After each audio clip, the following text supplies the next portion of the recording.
Assalamualaikum warahmatullahi wabarakatuh. Bismillahirrahmanirrahim. Alhamdulillahirabbil alamin wa bihi nasta'in ala umurid dunya waddin.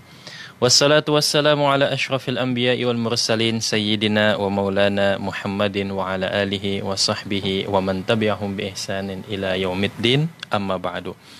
Pertama-tama marilah kita panjatkan puji syukur kita kehadirat Allah Subhanahu wa taala yang telah memberikan taufik dan hidayahnya kepada kita semua, memberikan kita nikmat sehat walafiat, sehingga pada pagi hari ini kita bisa bersama-sama menyimak siaran keagamaan program Kementerian Agama Provinsi Jawa Tengah. Dan salawat serta salam tak lupa juga kita haturkan kepada junjungan Nabi kita Nabi besar Muhammad sallallahu alaihi wasallam yang telah membawa umat manusia dari alam kegelapan menuju alam yang terang benderang, minaz zulumati ilan nur wa ila siratal mustaqim. Kaum muslim dimanapun Anda berada, saya Hilal akan menemani Anda hingga 1 jam ke depan pada pagi hari ini dalam acara Cahaya Kalbu Radio Dai 107,9 FM. Di tengah-tengah kita telah hadir guru kita, Dr. Kiai Haji Rikza Hamami MSI. Beliau adalah Sekretaris 1 Majelis Ulama Indonesia Kota Semarang dan juga Ketua Lakpesdam NU Kota Semarang. Assalamualaikum Pak Yai. Waalaikumsalam warahmatullahi wabarakatuh. Alhamdulillah, gimana kabarnya? Sehat.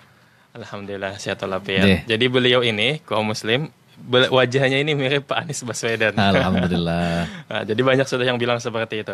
Dan insya Allah pada pagi hari ini beliau akan berbicara tentang saling mengenal sebagai esensi kebinakaan. Kepada kaum muslim semua, bila mana ada pertanyaan, silahkan dilayangkan ke chatting WhatsApp 082133670000 atau telepon 0246746352. Untuk itu mari kita bisa bersama-sama menyimak paparan beliau. Monggo Pak Yai.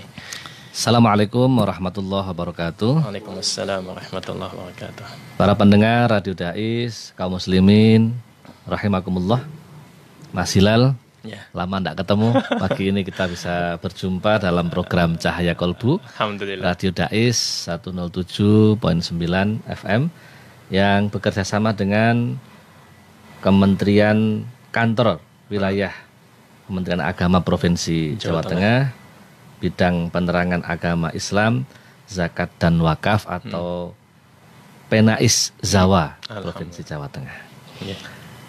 Alhamdulillah, sebagai umat Islam kita semuanya diberikan kesempatan untuk bisa menjadi umat Islam yang peduli terhadap cahaya kolbu. Nah, sesuai dengan Temanya. program acara. Program acara, ya. Jadi cahaya kolbu itu adalah bagaimana kita menciptakan nurul kolbi, cahaya yang ada di dalam hati. Sebelum orang memiliki nurul kolbi, itu kita perlu mengenal yang namanya narul kolbi. Nah, ini yang jarang disinggung orang. Narul kolbi. Ya. Penjelasan tentang narul kolbi dan nurul kolbi itu ada di dalam kitabnya Ki Haji Muhammad Soleh bin Umar As-Samaroni atau dikenal dengan Ki Haji Mbah Soleh Darat. Okay. Nah, atau Mbah Soleh Darat. Yang disebut dengan narul kolbi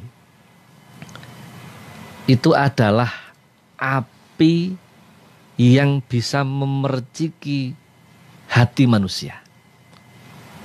Bahasa Jawanya atine bin kobong dhisik. Tahu kobong ya? Yeah. Apa itu? Menyala-nyala. Nah, menyala. Dibakar dulu hati itu. Apa yang dibakar di dalam hati? Yang dibakar adalah muhlikat. Hal-hal yang buruk, sifat-sifat keburukan, hasud, dengki, emosional, takabur, sombong, macam-macam itu dibakar, dihanguskan. Nah, karena api itu sudah bisa membarakan ya hati manusia, itu hanya meninggalkan hal-hal yang baik. Segala jenis keburukan itu sudah dibakar, dihanguskan oleh yang namanya narul kolbi. Dari situ kemudian muncul cahaya hati atau nurul kolbi. Yang cahaya itu kemudian menghadirkan semangat keberislaman, semangat keberagamaan, dan semangat keberagamaan serta kebersamaan. Nah, kadang-kadang orang melihat Islam saja sudah berhenti, tapi lupa melihat Islam sebagai agama. Jadi narul qalbi yang melahirkan nurul qalbi, kemudian lahir nurun ala nurin, cahaya di atas cahaya, sehingga sinarnya itu terang. Apa? Terang benderang. Nah, yang diterang benderangi itu adalah hati manusia. Kalau orang sudah bisa memahami tentang nurun ala nurin, apapun kebijaksanaan, keilmuan, pengetahuan itu mudah untuk dicerna. Salah satunya adalah bagaimana kita bisa memaknai sebuah kalimatullah yang ada dalam Al-Quran surat Al-Hujurat ayat ke-13. A'udzubillahi minasyaitonirrajim. Ya ayuhan nas inna khalaqnakum min dzakari wa unsa wa ja'alnakum syu'uban wa qabaila lita'arafu. Inna akramakum indallahi atqakum innallaha alimun khabir. Pagi ini teman-teman dari Kanwil Provinsi Jawa Tengah mengajak kita bersama untuk mendialogkan sebuah tema yang judulnya saling mengenal sebagai esensi kebinekaan. Judulnya mudah diucapkan, Mas Silang. Tetapi ngelakoninnya iki angel, Masya Allah. Ya kan? Baru kita saling mengenal.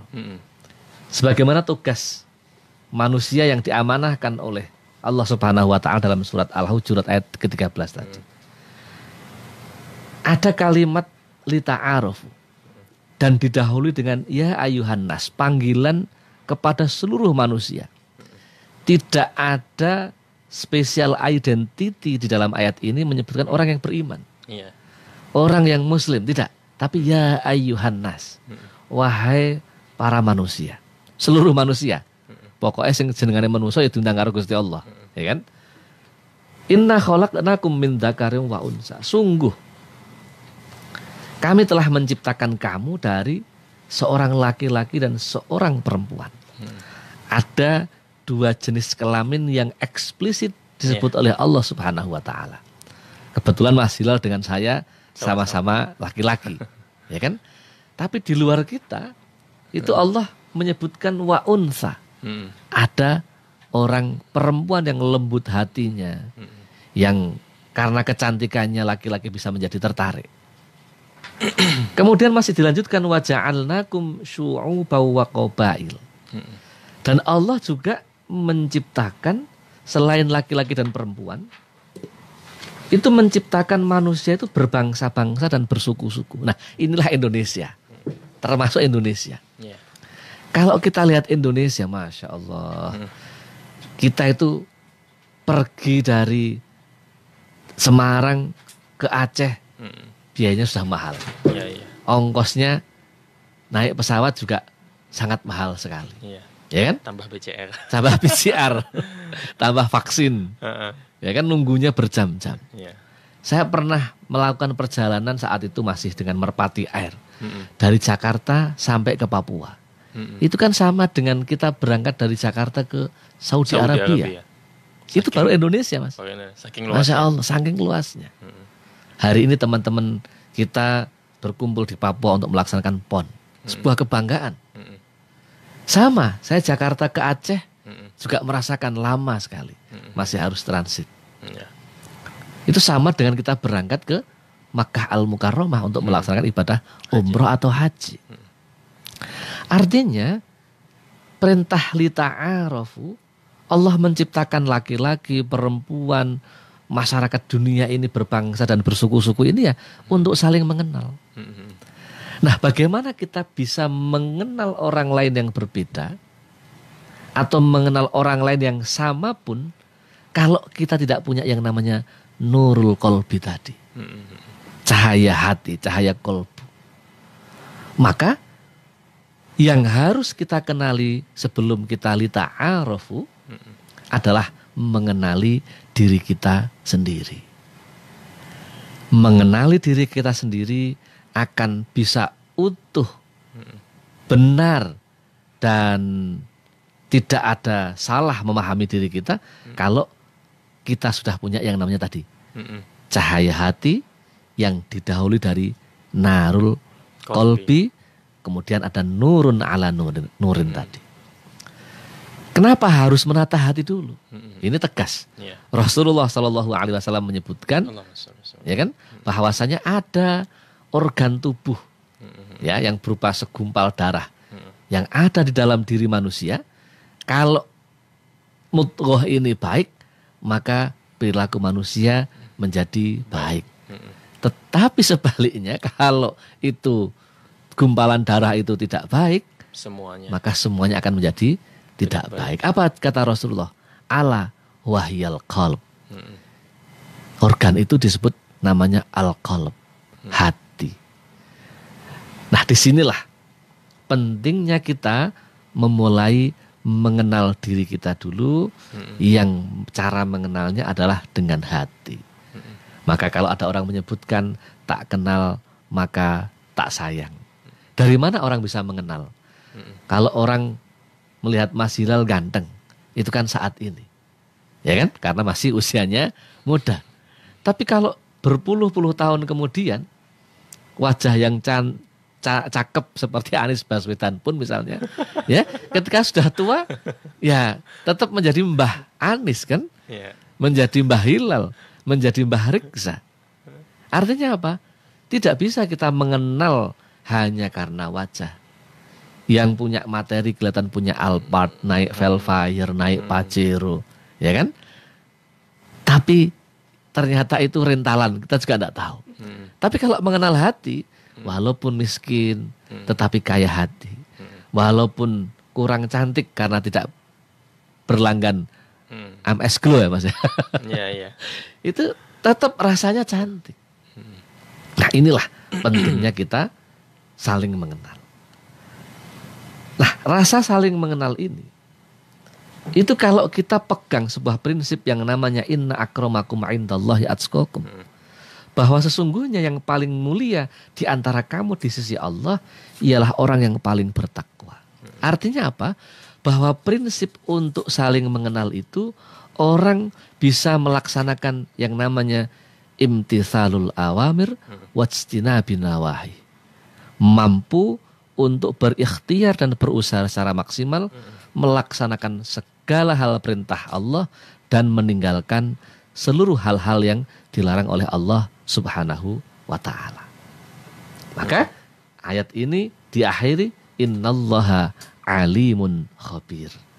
Bahwasanya Allah Subhanahu wa ta'ala sungguh maha mengetahui dan maha teliti.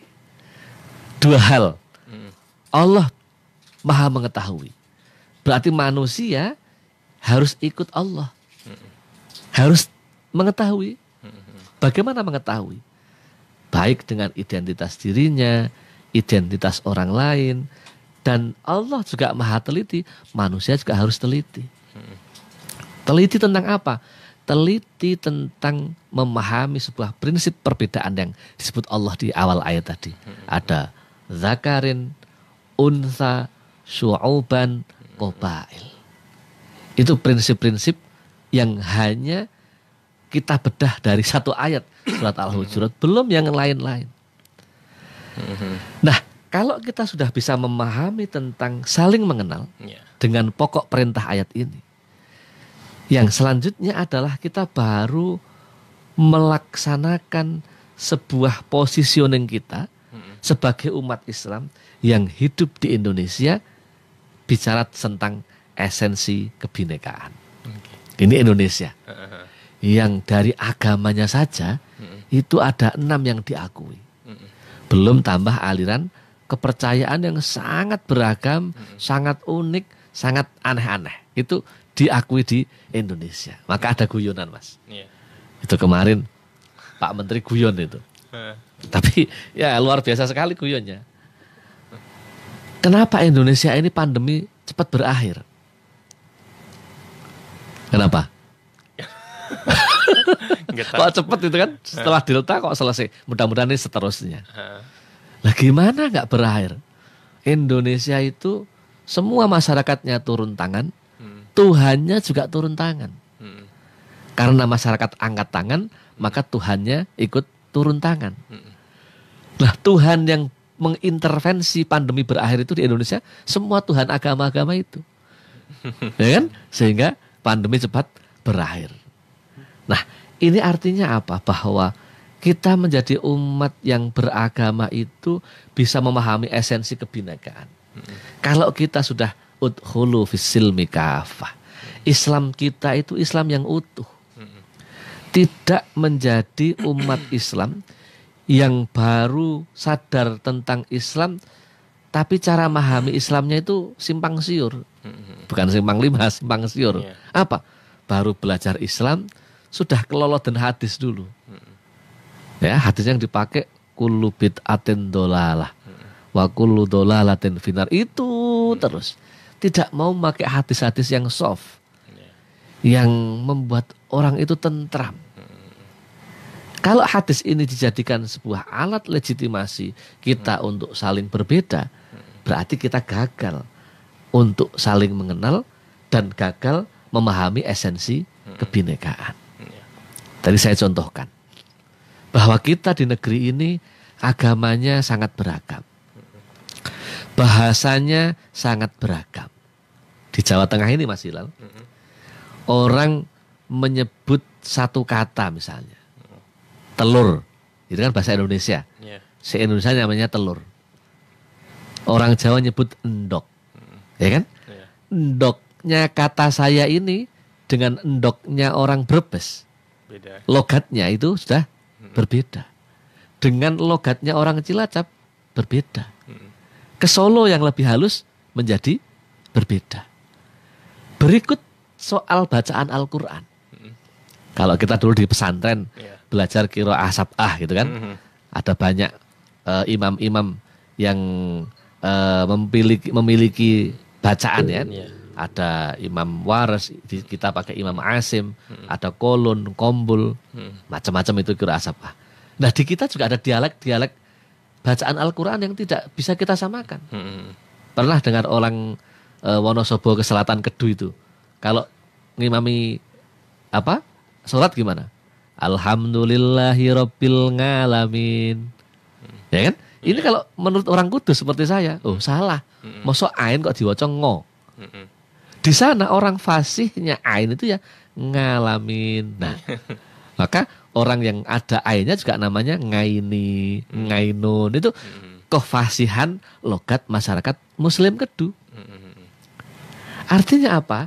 Dalam perspektif tajwid pun atau makharijul huruf, jangan kemudian kita menutup mata. Wah, aku dumeh pesantrene pesisir utara yang fase ya alamin. Orang selatan kita yang sama-sama Jawa Tengah bicara ngalamin kita salah-salahkan. Nah, inilah kita gagal dalam memahami soal kebinekaan. Itu baru yang di Jawa Tengah. Belum yang lain-lain. Dari timur sampai ke Masya Allah. Inilah tugas tanggung jawab kita semuanya menjadi umat Islam yang menjaga kalimatullah li ta'aruf, agar saling mengenal. Allah Subhanahu wa ta'ala itu sudah memberikan sebuah pesan-pesan historis, sebuah pesan kemanusiaan tentang penciptaan manusia. Dari mulai Adam hingga Hawa, kemudian kelompok-kelompok yang ada di Jazirah Arab, kemudian pengalaman ada yang namanya konflik antara Aus Khazraj di Madinah, kemudian Rasulullah SAW menciptakan yang namanya Al-Wathaiq Al-Uzma atau Al-Wathaiq Al-Madaniyah yang dikenal dengan Piagam Madinah. Apa kalimat yang beliau pakai? Innahum ummatun muttahidah. Wahai engkau semuanya masyarakat Madinah, ummatun muttahidah. Kita itu hidup di Madinah ini ya sejatinya adalah umat yang satu, umat yang bersatu, umat yang nggak boleh berkonflik.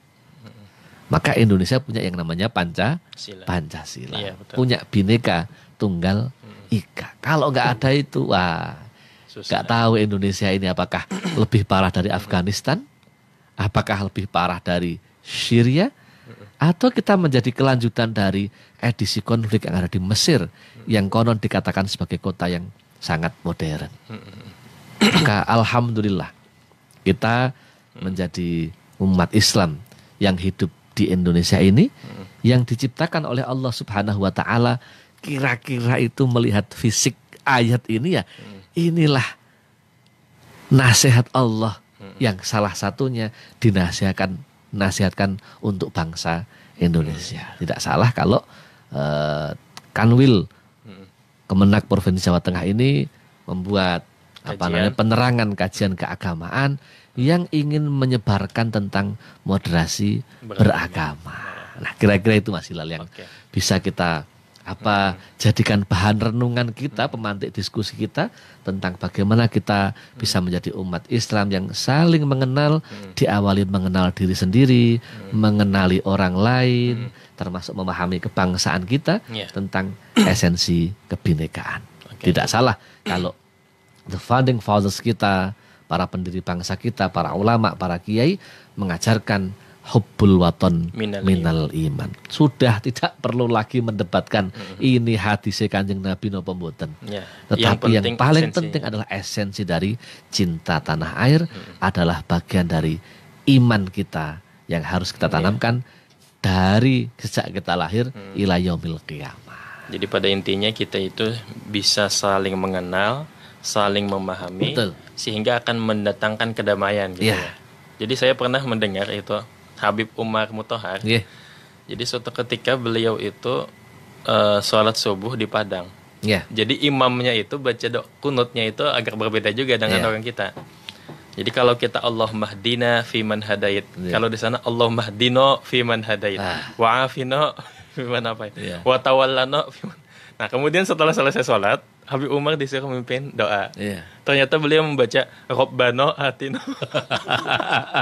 Jadi beliau itu saling ibaratnya saking memahami yang ada di sana, dan itu akhirnya membuat mereka nyaman, rasa damai seperti itu. Nah, jadi menarik tadi ketika di awal itu membahas tentang pemikiran Mbah Sholih Darat. Dimulai dari Naul Qalbu. Narul Qalbu atau itu yang membahas tentang Al-Muhlikat. Kemudian juga dilanjutkan dengan Nurul Qalbi yang membahas tentang Al-Munjiat seperti itu. Nah, lalu hasilnya di situ diantaranya mungkin adalah bagaimana kita memandang orang lain itu mungkin tidak lebih baik dari kita gitu ya. Nah, tidak lebih baik dari kita melihat orang yang yang kaya, atau melihat orang yang misalnya kurang berilmu dari kita, itu semuanya kita menganggap itu adalah positif ya, begitu. Nah, kemudian ini kan dari sisi perspektif agama Islam. Nah, apakah semua agama itu juga mengajarkan hal yang demikian gitu? Begini. Ini saya merenung begini.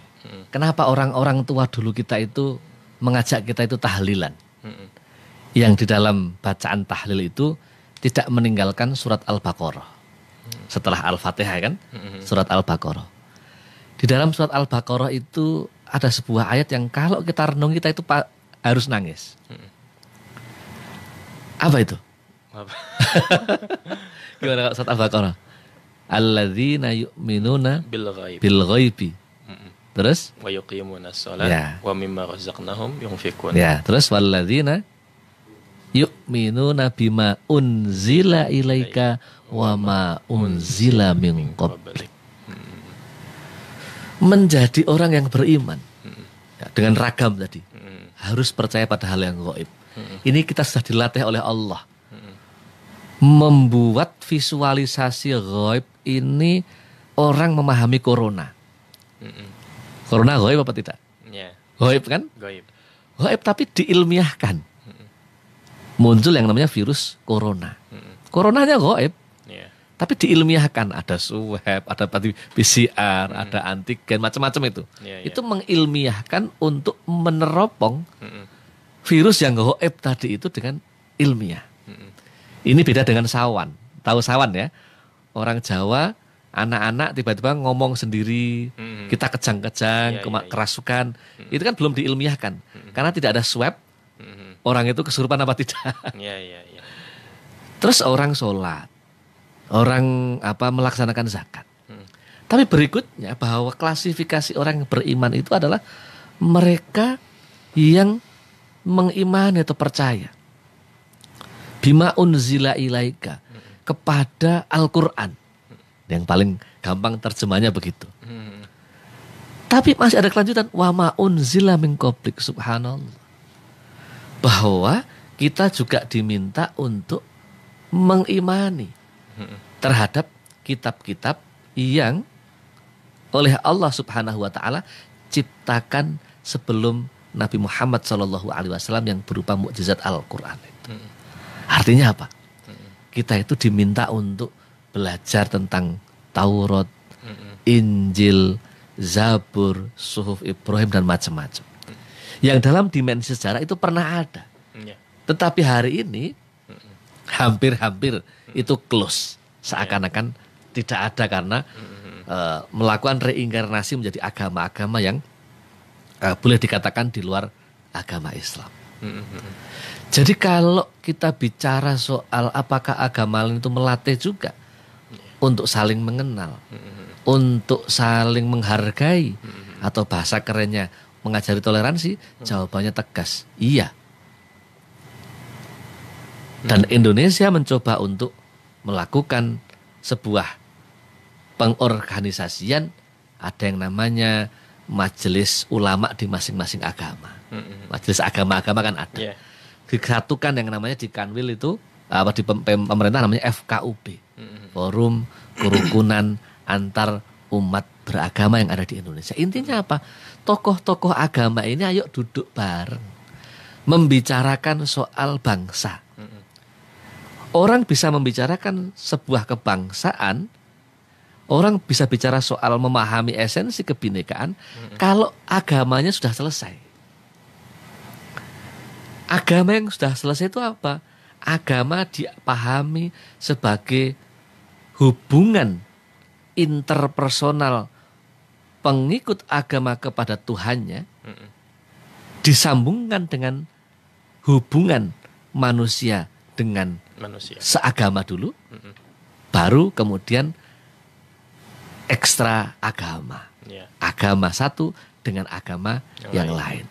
Maka orang yang bisa memahami nilai aktualisasi kemanusiaan dalam agama lain, itu adalah orang yang sudah selesai tuntas soal agamanya. Walladzina yu'minuna bima unzila ilaika wa ma unzila min qablik. Nah, dimensi pemahaman unzila min qablik ini tidak hanya soal keimanan terhadap teks-teks atau pesan-pesan keagamaan di luar Al-Quran. Tetapi sampai detail Allah menyebutkan orang yang melaksanakan ibadah puasa. Ini ayat yang masyhur di bulan Ramadan. Ya ayyuhalladzina amanu gitu. Terus kutiba alaikumusiyam kama kutiba alal ladzina min qablikum. Bahwa Allah itu menyengaja untuk tidak merubah dan melupakan dimensi sejarah ini. Ini kadang-kadang kita itu merasa Islam itu baru sekarang. Yang Islam itu milik kita, bukan milik Allah. Mendefinisikan Allah itu menurut sakarpe dhewe. Ini repot. Misalnya Pancasila dianggap tauhid. Ini kan memaknai sebuah pemahaman tetapi dengan karpe dhewe, bukan karena ilmu, bukan karena konteks sejarah. Maka tidak salah kalau negara kita ini punya tema besar RPJMN 2019 sampai 2024 tentang Indonesia berpenghasilan menengah tinggi yang sejahtera, adil dan berkesinambungan. Nah, kalau kata berkesinambungan berarti apa? Adanya jalan tol dari Jakarta sampai ujung dari Merak sampai ujung Probolinggo, ya. Mau ke Banyuwangi itu trans mana? Sumatera. Itu adanya sekarang. Bisa jadi seperti itu ya, sudah ada dulu yang memulai. Ya kan sudah ada tanahnya, sekarang tinggal kebijakannya. Iya. Nah inilah Indonesia. Masya Allah pokoknya semakin paham Indonesia semakin nangis kita. Karena kita tidak siapa-siapa. Iya. Tidak bisa memberikan apa-apa untuk bangsa ini selain hanya memesan pada diri kita sendiri untuk menjadi baik, untuk menjaga Indonesia, menjaga NKRI. Begitu Mas Baik. Hilal. Kaum muslim, kita akan kembali setelah jeda yang satu ini. Baik kaum muslim, kembali lagi bersama kami 107,9 FM terdepan dalam dakwah dan nada. Pada para pendengar semua, bila mana ada pertanyaan silahkan dilayangkan ke chatting WhatsApp 0821 336 70.000 atau telepon 024 674 6352. Pak Yai, ini materinya tadi menarik. Ketika kita membahas masalah puasa, ternyata Allah juga menyatakan bahwasanya puasa itu ada pada umat-umat sebelumnya. Sebelum Islam. Sebelum Islam ya. Betul. Nah, kemudian begitu juga kita dituntut untuk mengimani kepada apa yang diturunkan oleh Allah berupa kitab-kitab terdahulu. Ya, sebelum Al-Quran. Nah, sebelum Al-Quran. Jadi saya pernah membaca itu keterangan dari Syekh Nawawi Al-Bantani. Ya. Jadi kata beliau, Allah itu menurunkan 104 kitab. Ya. Al-Quran, apalagi ya? Injil, Ya. Zabur, Taurat, 4. Taurat, Nah, kemudian yang 100-nya itu suhuf-suhuf. Suhuf. Nah, 104 ini kandungannya ada pada Al-Quran. Ya. Kandungan Al-Quran itu ada pada surat Al-Fatihah. Maka Ya. disebut dengan Ummul Quran. Ummul Quran. Nah, kandungan surat Al-Fatihah itu ada pada ayat yang pertama, Bismillahirrahmanirrahim. Ya. Dengan nama Allah yang Maha Pengasih lagi Maha Penyayang. Nah, jadi kita itu seakan-akan dituntut untuk berkasih sayang. Iya. Nah, betul begitu ya. Iya. Nah, jadi kasih sayang kita itu kepada siapa saja kalau sesuai dengan tema kita pada saat ini. Ya. Menjadi orang yang beragama. Kita kan diciptakan menjadi orang yang beragama. Oke. Kebetulan agama kita Islam. Mm-mm. Kalau bicara soal Ar-Rahman dan Ar-Rahim, Mm-mm. ini berarti kita diajak untuk berdialog Mm-mm. tentang sifat Rahman Rahimnya Allah. Mm-mm. Yang dalam bahasa saya tadi, saya katakan Iya. bahwa ketika Allah itu punya sifat yang disebut sebagai Asmaul Husna, kita ya menjadi orang yang meyakini Allah sebagai Tuhan kita harus bisa ngikutin itu. Mm-mm. Takhaluknya ya. Ya, kalau kita menjadi orang yang Ar-Rahman, Mm-mm. berarti kita harus bisa menjadi orang yang bisa Kasih sayang memberikan kasih sayang kepada dirinya, kepada orang lain, termasuk kepada diri kita yang beragama. Cara menghormati diri kita menjadi orang yang beragama itu ya kita bisa melaksanakan rukun Islam kita, bisa melaksanakan rukun iman kita, termasuk kita bisa menjadi orang yang berihsan. Nah, kalau itu semua sudah berjalan dengan baik, kita juga menjadi orang yang rahim, yang hidup itu sudah tidak hanya mengenal soal dunia saja, tetapi kita punya masa depan yang jauh yang disebut sebagai akhirat. Yang akhirat itu harus kita persiapkan sejak sekarang. Oleh sebab itu, kita bicara soal keberagamaan, itu juga bicara soal kebersamaan. Nah, keberagamaan yang mampu untuk mengakomodir kebersamaan itu harus bisa mengamalkan 5 prinsip dasar. Apa itu? 5 prinsip Yang pertama, dasar? agama Iya. dipahami sebagai nilai, dipahami sebagai pesan uluhiyah, pesan ketuhanan. Allah menyuruh kita untuk sholat itu bukan karena Allah butuh sholat kita. Iya. Yang kedua, keberagamaan yang bisa memahami kebersamaan itu kalau kita bisa melihat agama sebagai nasihat, agama sebagai ajaran, sehingga jangan sampai kita mendistorsi agama atau mengecilkan agama yang suci itu. Kadang-kadang kan begitu, agama Islam miliki seseorang, ditunjukkan keislamannya, tapi terdistorsi salah. Jangan sampai itu. Kemudian yang ketiga, keberagamaan yang bisa menjadi kebersamaan itu adalah adanya pengetahuan. Bahwa ilmu pengetahuan akan menguatkan hakikat kesucian agama. Ilmu pengetahuan akan mampu memberdayakan orang paham soal agama itu sebagai nasihat. Kebalikannya, jika orang tidak punya ilmu pengetahuan, maka agama akan disempitkan. Agama akan didistorsi, atau lebih parah, agama dinistakan. Maka ilmu pengetahuan itu penting. Kalau Allah mengatakan yarfa'illahu alladhina amanu minkum walladhina utul ilma darajat, ini adalah cara pandang kita terhadap nilai atau ajaran agama itu terpotret menjadi ilmu pengetahuan. Sehingga tadi kalau ada orang doa Allahumma hdina biman hadait, kita nggak kaget, ya kan? Ada orang haji dari Indonesia kemudian ke Arab Saudi. Kebetulan yang haji ini orang NU, orang desa. Begitu sholat subuh di sana bingung. Wah, ini imamnya kok beda. Begitu diperhatikan lagi sholat maghrib, nggak ada wiridannya. Terus kemudian nggak ada bismillahnya. Hanya dia di tengok-tengok di mana itu di maktab, nggak mau ke masjid. Kenapa? Beda lah. Ini kan harus ada literasi di situ. Dengan apa? Dengan ilmu pengetahuan.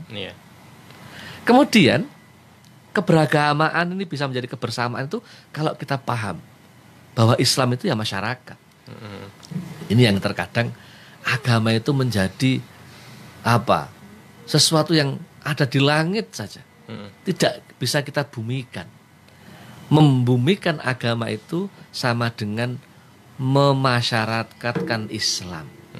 Sama dengan cara-cara Wali Songo, Mas Hilal. Betul. Ya kan? Wali Songo itu kurang apane. Luar biasa. Sampai wafat pun masih bisa ngidupin orang banyak. Kemarin saya dari Kudus itu. Kan? Saya dari Kudus itu Masya Allah. Sampai malam makam ditutup itu peziarah banyak. Tidak hanya peziarahnya, toko-toko itu dari mana Sucen Utara sampai perapatan Menoro sampai ke Timur Kelenteng buka kabeh 24 jam. 24 jam subhanallah. Itu wali yang sudah meninggal dunia. Ratusan tahun yang lalu. Ratusan tahun yang lalu. Iso nguripi dari mulai travel, jasa travel, pom bensin, tukang becak, tukang ojek, jual cilok, jual macam-macam itu, sampai peci, sarung, wah Masya Allah. Itu satu agama di Kudus. Orang yang ziarah rata-rata Muslim. Coba kita bergeser ke Cirebon, Sunan Gunung Jati, Maulana Syarif Hidayatullah. Lo namanya saja itu dipakai kampus, 2 kampus loh. UIN Syarif Hidayatullah di Jakarta, Ciputat kan. Kemudian satunya lagi Sunan Gunung Jati, dipakai nama kampus di mana? Bandung. Bandung ya. Betul, luar biasa kan? Iya. Sekarang lihat kalau di makam itu, sisi kanan kalau kita menghadap ke arah makam, yang ziarah orang-orang Muslim. Sisi kiri orang non Muslim. Yang ziarah juga. Tabarukan di situ. Kita naik ke atas, modelnya kayak warna kelenteng. Subhanallah. Guru kita Maulana Al-Habib Lutfi selalu menyampaikan, aku nak ziarah neng wali-waliku aku isin. Saya malu. Kenapa? Beliau sudah wafat saja masih bisa nguripi wong sing do urip, iso ngrukun ke wong sing do beda. Subhanallah. Nah ini kadang-kadang kita itu keliru memahami Islam itu menjadi agama yang melangit, tidak dimasyarakatkan. Sehingga apa? Kebersamaannya tidak ada nanti. Iya. Ya kan? Kemudian yang terakhir, nah ini yang paling penting. Bahwa keberagamaan ini akan terwujud kebersamaan. Atau kita bisa saling mengenal, memahami esensi kebinekaan kalau kita punya yang namanya sikap sosial. Paham masyarakatnya, dan kita bisa bersikap untuk masyarakat, agama, dengan pemahaman ilmu pengetahuan yang luas akan membuat sikap agama yang semakin baik. Sehingga apa? Orang Islam itu yang rahman, rahim, mudah tersenyum, walaupun berbeda, walaupun dihina. Rasulullah mencontohkan ketika dihujat, ketika dilempari kotoran, ketika dianggap sebagai tukang sihir, Apa yang disampaikan oleh Rasulullah? Tersenyum. Tidak marah.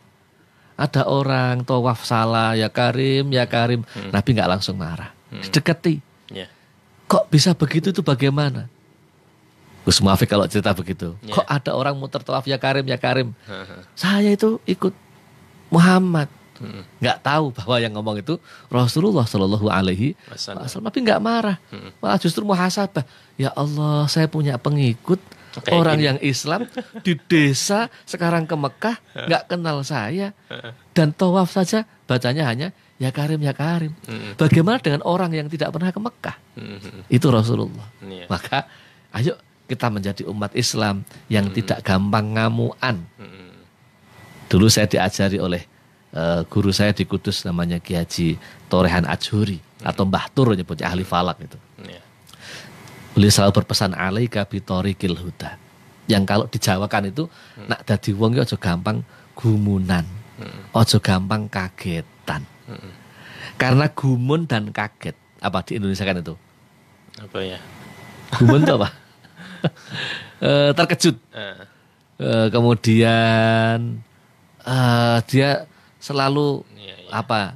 Kaget itu apa ya? Terkejut itulah. Mudah emosi.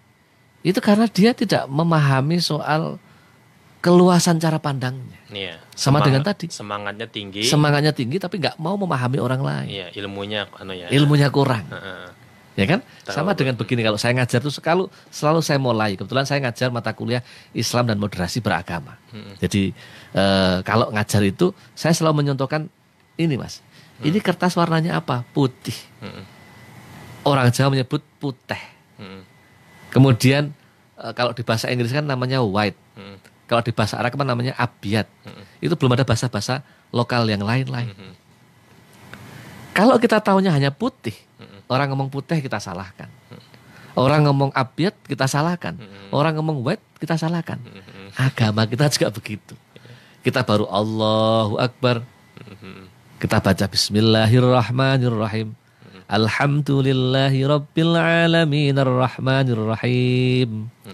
Itu menurut bacaan saya.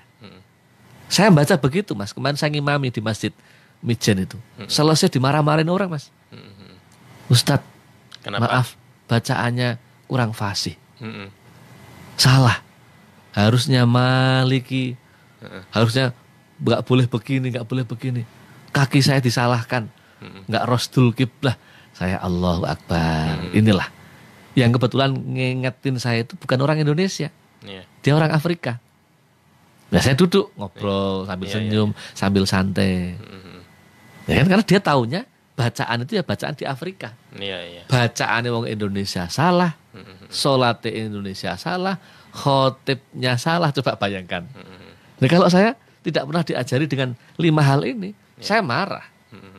Bahasa kasarnya lo siapa? Ini negeri-negeri gue kok malah mau menjajahnya. Kan nggak boleh. Oh, dia pahamnya seperti itu. Tangannya harus begini. Kalau takbir, kakinya harus lurus. Nggak boleh miring. Khutbahnya Jumat itu nggak boleh panjang. Harus singkat. Yang panjang itu sholatnya. Sampai dia mengatakan, sini tuh imamnya dokter, profesor, tapi kepada salah semuanya. Saya Allah karim. Nggak boleh marah. Kita nggak boleh marah. Memang dia taunya seperti itu aja.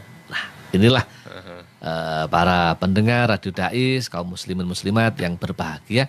Kita beruntung menjadi umat Islam yang istilahnya di Indonesia, di Jawa, di Semarang ini, ngelmu agama itu digelar.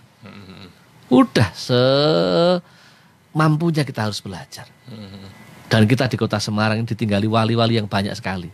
Wali yang sudah meninggal dunia maupun wali yang masih hidup. Nah, untuk membahas wali yang hidup, nanti kita bahas khusus ini sama Kanwil ya. Wali yang masih hidup di Semarang itu di mana dan siapa. Nah, ini penting. Karena kita nggak bisa, Mas, mencari yang namanya at-tarbiyah al-mursyid al-kamil. Nah, ini bahasanya Mbah Soleh Darat ini. Jadi pendidikan yang terbimbing oleh al-mursyid al-kamil. At-tarbiyah Asy-Syaikh Al-Mursyid Al-Kamil. Masya Allah. Saya itu kemarin ketemu teks itu. Istilah itu saya kaget. Loh, kok tiba-tiba saya berangkat ke Purworejo diamani oleh Ki Halwani. Mas, sebelum pulang ziarah ke Mbah Zarkasi, ke Mbah Alim Bulus, dan tabarukan sholat di Masjid Sunan Geseng. Saya subhanallah, di makamnya Mbah Zarkasi itu ada istilah Al-Mursyid Al-Kamil. Ternyata Mbah Zarkasi itu muridnya Mbah Soleh Darat. Dan Mbah Soleh Darat pernah ngaji dengan Kiai Alim Bulus Purworejo. Saya baru ngaji kitab Minhajul Atqiya-nya Mbah Soleh Darat. Satu minggu full ini ziarah ke sana ke makamnya muridnya. Teks yang ada dalam kitab kok langsung ada Al-Mursyid Al-Kamil. Nah, ini yang kita harus cari. Termasuk kita belajar moderasi beragama, mengenal diri kita. Kalau terbimbing at-tarbiyah Asy-Syaikh Al-Mursyid Al-Kamil, insya Allah tidak ada lagi yang namanya terorisme di Indonesia.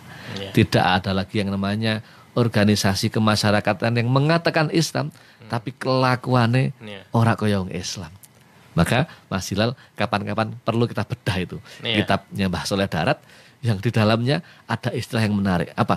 Begal agama. Loh, ini pas ada istilah begal agama. Tertulis di situ. Tertulis di situ. Ya, begal agama. Nah, apa dan bagaimana nanti dibahas. Edisi berikutnya. Tugasnya Mas Kanwil ini.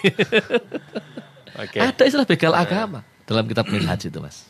Kemudian ini tadi kemarin katanya ziarah ke Sunan Kudus gitu ya. Ya. Nah, jadi Sunan Kudus itu saya pernah dengar itu katanya beliau itu melarang menyembelih sapi gitu ya. Yeah. Nah, hubungannya dengan toleransi dan kebinekaan itu bagaimana tuh? Saya sering mencontohkan di kelas saya tuh begini. Bahwa larangan untuk menyembelih apa tadi? Sapi, hewan. Itu bukan larangan yang bersifat syar'i. Nggak ada di dalam Al-Quran hadis wa yahrumu ala kulli muslimin ay apa yudhi ayat Al-Baqarah nggak ada, ya kan? Tapi kok tiba-tiba ada larangan itu? Maka kita harus paham bahwa ilmu itu ya ada yang namanya ilmu syariat, ilmu thariqah, dan ilmu haqiqah. Nah, Asy-Syaikh Ja'far Shadiq Sunan Kudus melarang orang untuk tidak menyembelih sapi itu kan syariatnya tidak ada. Syariat yang bersifat uluhiyah, syariat yang bersifat fiqhiyah. Tetapi esensinya melarang itu adalah cara menghormati seorang wali terhadap pengikut agama yang saat itu menghargai yang namanya hewan sapi. Yang kebetulan kita punya misi dakwah mengajak mereka, ayo ikut agama Islam. Nah, menjelaskan seperti ini, Mas, itu kalau kepada orang yang tidak punya agama, ajaran agama, ilmu pengetahuan, masyarakat dan sikap sosial itu susah. Akhirnya apa? Sembelih wae sapine. Ya monggo silakan. Karena memang boleh. Tapi akan menimbulkan bagi konflik. Saya, ya bagi saya, karena kebetulan rumahnya simbah saya itu pas di belakang makom. Jadi kalau ini makom, sebelah utaranya itu rumah mbah saya. Jadi kalau keluar makom pas itu rumah tinggalan ibu saya, mbah saya, keluarganya di situ.